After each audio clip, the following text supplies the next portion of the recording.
bad choice. Why they mad? Cause I'm getting to the bad boy. I'm sitting on these niggas, Uncle Elroy. You just gotta stack. Niggas like to hate, so gotta watch your back.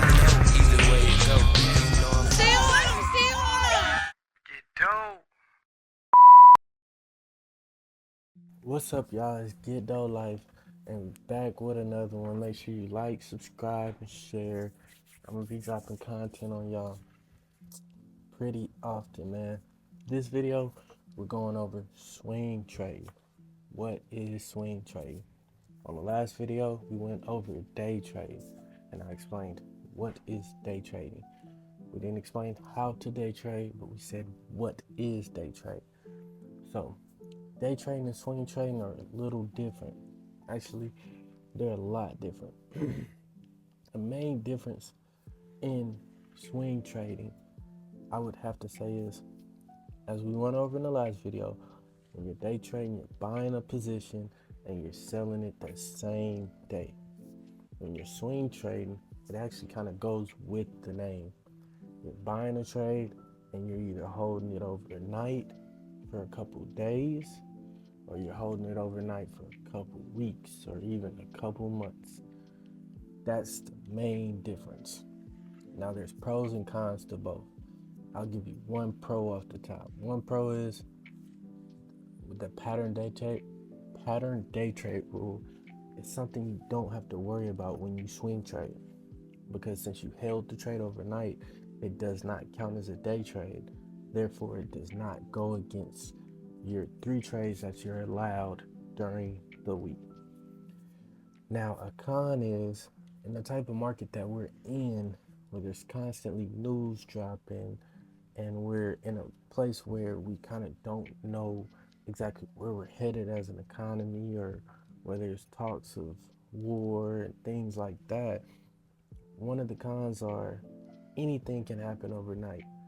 So you might hold a position, and let's say that position is up $150, right? It's doing pretty well. I'm not going to talk percentages, I'd rather talk dollar amounts.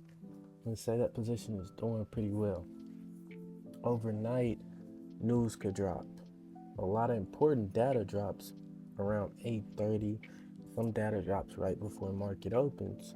So you could have closed that last day out up $150.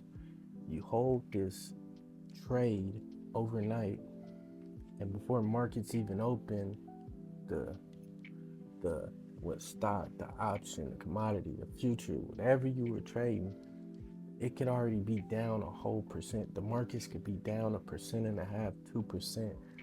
So even if you have parameters in place, stop losses don't work pre-market.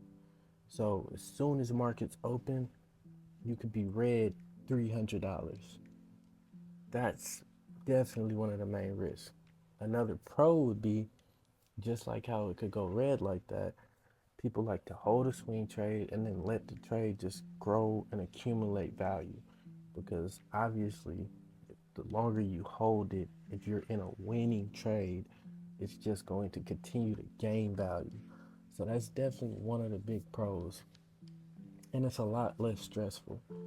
Day trading can be stressful because you have to, depending on your strategy, you're going to be checking the charts, you're looking for an entry, you're looking for an exit, and you have to be kind of very attentive.